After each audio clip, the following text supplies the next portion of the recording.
Fala galera, beleza? Bem-vindos a mais um História Direto do Forno e hoje com um assunto bem quente. Você com certeza pensa que no Brasil, aparentemente a política só piora. São tretas políticas, banquetada em debate, redes sociais pegando o pior de nós. Mas será que o Brasil nunca teve um momento pior de crise política? Eu tô aqui para te falar que sim, e é por isso que eu vou falar do momento que nós tivemos em 10 dias 3 presidentes e 2 pedidos de impeachment. Isso mesmo, é o chamado movimento de 11 de novembro ou Novembrada. Um momento icônico na história do Brasil e que acaba justamente com a eleição do Juscelino Kubitschek. Antes da gente chegar com esse papo, você já sabe. Deixa aí o gostei no vídeo, se inscreve no canal e se curtiu, compartilha com os amigos. Agora, sem lero-lero, vamos logo pro vídeo. Pra gente começar essa história, que é muito mais impactante do que uma banquetada na cabeça de candidato, eu vou falar do contexto dos anos 50. O Brasil passava por um momento de grandes transformações sociais, econômicas, culturais e principalmente políticas. Quando a gente está em 45, o Estado Novo Varguista acaba, ou seja, o período ditatorial de Vargas, que impactou fortemente o jeito que o Estado brasileiro acaba. E com isso a gente começa uma redemocratização com uma nova Constituição, eleições, etc. Temos Dutra como presidente, Vargas volta, e é quando Vargas renasce que a gente começa essa história de vez. Getúlio Vargas volta à política e se candidata à presidência pelo PTB, o Partido Trabalhista Brasileiro. No fim do Estado Novo, a política brasileira desse contexto era balizada por 3 principais partidos: o PTB de esquerda, o PSD, o Partido Social Democrático, mais de centrão, e a UDN, a União Democrática Nacional, que era justamente uma agremiação mais à direita, mais americanista e muito antivarguista. Esses 3 principais partidos conviviam com muitos outros. A gente inclusive vai ter por um curto período o PCB, o Partido Comunista Brasileiro, mas que vai ser proibido ainda no governo Dutra, justamente na mentalidade de Guerra Fria, que o Brasil acaba escolhendo um lado anticomunista. Vargas, quando assume ali nos anos 50, quer dar continuidade a várias de suas políticas trabalhistas que deixaram ele com a fama de o pai dos pobres durante o seu período do Estado Novo, e mais, ele queria balizar o Brasil numa política econômica nacionalista, fazer estatais, e vamos ter nesse momento grandes nacionalizações como a fundação da própria Petrobras. E todo esse cenário estava junto com a mentalidade anticomunista que falava que o Vargas era um cara comunista por ser do PTB e fazer políticas voltadas para a estatização da economia e políticas pró-trabalhadores, como fazer um reajuste de 100% do salário mínimo.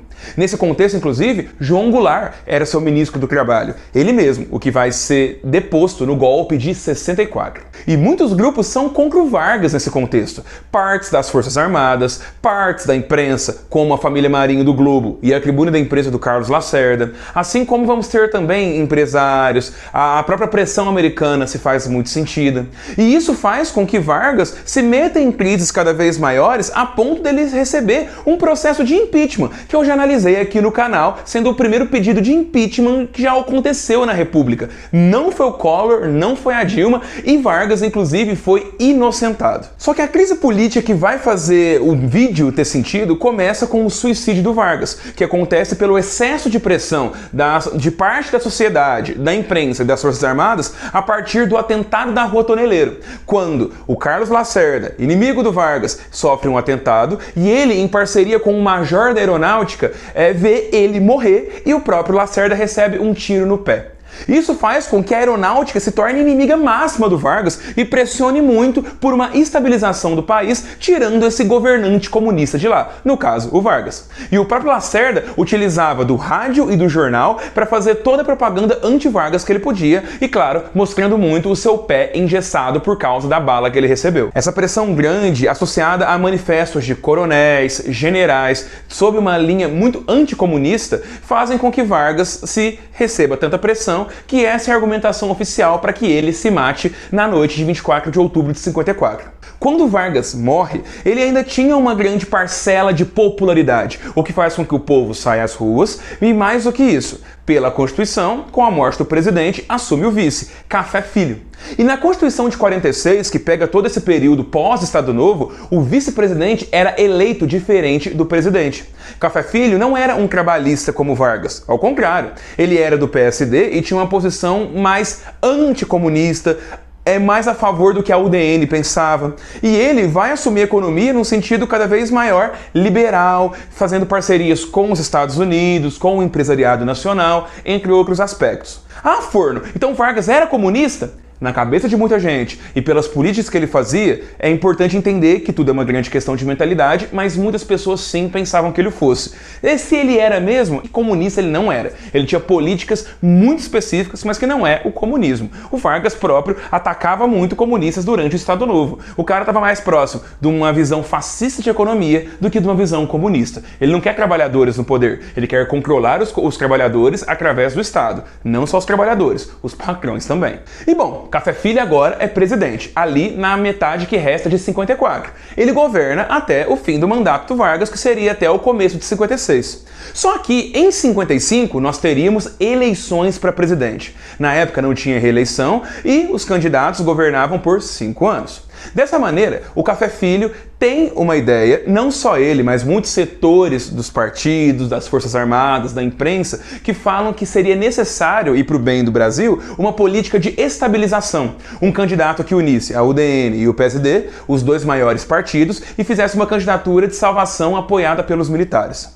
Só que isso não vai funcionar porque dentro do PSD nós vamos ter o lançamento da candidatura de Juscelino Kubitschek, um político dito como varguista, que tinha uma posição grande em Minas Gerais, que ele já era governador e tinha muito carisma. Ele vai fazer uma chapa com o João Goulart, que vai se lançar vice-presidente pelo PTB, e isso acaba com os planos de estabilização nacional que a própria UDN e os militares tinham. O próprio Café Filho se incomodou muito com isso, o que faz com que durante todo o ano de 55, inclusive quando a gente vai ter eleições lá no meio do ano, você tenha todo esse sentimento ruim de competição política, com a UDN lançando inclusive um candidato, que é o Juarez Távora, muito mais conservador, pró-ideias americanas e anticomunistas, contra o JK. E ele não vai conseguir. Juscelino ganha numa eleição bastante apertada e João Goulart também é eleito como vice, lembrando que a eleição é separada. A UDN e os outros partidos menores que se associavam à chapa falaram que era um absurdo e que justamente quem fez o JK votar foram justamente a militância comunista, que inclusive era ilegal. Esses dados não fazem sentido nenhum, mas se tem essa argumentação na época, que os votos certinhos que colocam o JK na frente do Távora são os votos dos comunistas. Então se começa a reclamar, principalmente por setores das Forças Armadas, uma posição de anular a eleição, fazer uma nova, não deixar o JK tomar posse. E essa ideia se fortalece, e não apenas nas Forças Armadas, mas também em deputados que eram da UDN, em alas do PSD, em alas do empresariado, em alas dos jornais, e o Carlos Lacerda sempre presente nisso, e o próprio Café Filho se interessava por isso. Ele não queria o JK também. Toda essa situação em 55 já nos faz uma grande crise política, porque temos esses debates públicos de pessoas que já falam abertamente que o JK não deveria assumir, outros que falam que deve sim porque é o que está na Constituição, as eleições foram oficiais e legítimas. Então percebam o caldo que estava no Brasil nesse momento e com militares não calando a boca sobre seus posicionamentos. A gente vai ter, inclusive, o pior dos momentos quando o coronel Jurandir Mamed, ali no dia 1º de novembro de 55, faz um manifesto no Clube Militar, que é a associação dos militares para fazerem opiniões políticas, embora eles não o possam, e dessa maneira ele fala que deveria-se não poder aceitar a candidatura, ou melhor dizendo, a vitória de JK, que eles não deveriam tomar posse por serem esse legado comunista do varguismo. E muitos militares apoiam a visão do Mamed, só que tem um problema. Nesse momento com o Café Filho, quem está assumindo como ministro da guerra é um carinha chamado Henrique Teixeira Lott. Ministro da guerra, maior nome ali do exército brasileiro e que era um legalista. Obedecia à Constituição e acreditava que sim, JK venceu as eleições, Jango também, eles merecem tomar posse. Quando tudo isso acontece com o Jurandir Mamed, o Lott pede para o Café Filho que ele seja punido. E o Café Filho se nega. Na verdade, a situação é pior ainda, porque quando o Café Filho nega isso, ele também vai sofrer um infarto, pedindo dessa maneira uma licença médica e deixando no lugar dele, pela ordem constitucional, o presidente da Câmara dos Deputados, Carlos Luz, que era do PSD, mas em uma posição bastante conservadora. E que, quando ele assume, ele dá um baita chá de cadeira no Lott, se nega a punir o Mamed e fazia declarações públicas que talvez fosse mesmo melhor melhor para o Brasil não deixar o JK assumir. Mais do que isso, o Lott, vendo que não ia ter muito trânsito ali com o presidente Carlos Luz, pede a sua renúncia, mas mais que isso, começa a organizar entre tropas e generais legalistas uma certa resistência, porque ele entendia que naquele momento estava se desenhando um golpe por várias alas da sociedade que não queriam deixar JK e Jango assumirem sob essa desculpa do anticomunismo. Lott, no dia 8 de novembro, vai literalmente, agora não mais como ministro da guerra, ele tinha pedido a sua renúncia, vai mandar tropas cercarem o Palácio do Catete, que era onde, no Rio de Janeiro, capital do Brasil, o presidente morava. Carlos Luz, nesse dia 8 de novembro de 55, vai fugir, e não sozinho, vai levar outros políticos, autoridades militares e o próprio Carlos Lacerda para um navio, o Cruzador Tamandaré, na época uma das principais armas de artilharia marítima que a gente vai ter no Brasil. Eles, inclusive, entram nesse cruzador, ficam na Baía de Guanabara com canhões ali colocados para a praia, e nesse momento os jornais, a população, o rádio, tá todo mundo louca, porque a gente tá vendo emergir uma guerra civil. Inclusive é notório que os habitantes ali dos prédios que ficavam na beira da Baía de Guanabara colocaram toalhas brancas nas janelas pedindo paz, por favor não atirem. E qual é a surpresa quando a artilharia ali do litoral carioca começa a atirar contra o cruzador? Gente, estamos falando de militares atirando em terra contra um cruzador marítimo gigante que estava o presidente do Brasil naquele momento lá dentro. Se acontece alguma coisa que não aconteceu, do cruzador sofrer alguma avaria, explodir ou matar o Carlos Luz, nós estaríamos vendo uma guerra deflagrada.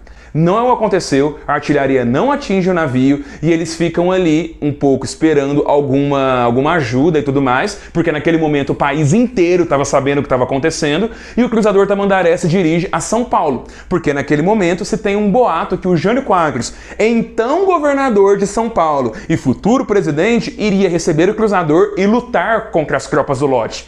Isso também não aconteceu. Eles ficam dentro do navio, Carlos Luz e as outras autoridades, indo do Rio de Janeiro a São Paulo para o Rio, por 3 dias. Até o dia 11 de novembro, onde o Lott, sob a desculpa de fazer um contragolpe, pede para a Câmara dos Deputados que faça o impeachment de Carlos Luz, que eles fazem por essa votação aqui, num cenário completamente conturbado, e Carlos Luz se torna o primeiro presidente do Brasil a ser empichado. Então aconteceu. Com a saída do Carlos Luz, assume na linha de sucessão o presidente do Senado, Nereu Ramos, que estava ali com essa ideia legalista que nem o do Lott, justamente para se estabilizar o Brasil no momento.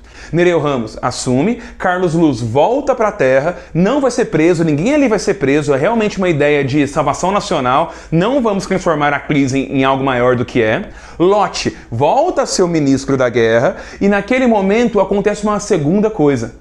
Café Filho volta da sua licença, justamente falando, Nereu Ramos, obrigado, devolvo a minha posição, mas se tinha uma ideia naquele momento, ali já o Café Filho vai voltar no dia 20 de novembro, que a gente vai ter um novo golpe, porque o Café Filho era uma das principais cabeças de não deixarem o JK e o Jango assumirem. Dessa maneira, o Lott vai mandar tropas militares até o apartamento do Café Filho para não deixar ele sair de casa, e vai pedir para os deputados fazerem um novo pedido de impeachment.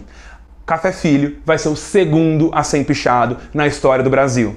Nereu Ramos volta a assumir, vai se tornar presidente até a posse do JK e do Jango no começo de 56, e tudo isso acontece mediante a visão do Lott, que vai, na questão de ser um contragolpe, estabelecer ali a continuidade da Constituição. Não à toa, o Nereu Ramos vai governar do período de novembro até janeiro, que ocorre a posse, em estado de sítio, ou seja, muitas das liberdades individuais são encerradas, você tem um governo pautado em decretos, entre outras coisas, justamente para se garantir a ordem constitucional e impedir o golpe.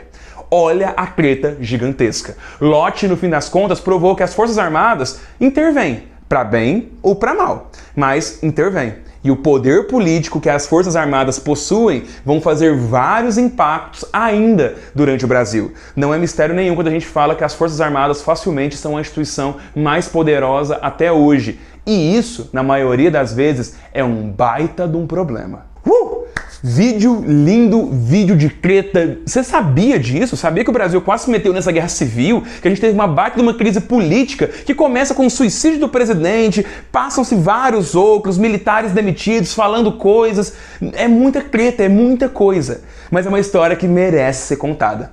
Bom, não é uma banquetada na cabeça de ninguém, mas é uma baita de uma aula de história. Se você curtiu, compartilha com os amigos, não se esqueça de dar um like, que ajuda a gente bastante, se inscreve no canal, sugira nos comentários mais vídeos pra gente fazer e também as lives. Essas últimas vezes das eleições eu fiz 2 lives falando das eleições municipais, vou fazer mais uma no segundo turno, analisando principalmente São Paulo, mas outras lives virão sobre outros assuntos. O que vocês querem ver aqui? Deixem nos comentários. Galera, muito obrigado pela atenção e até mais.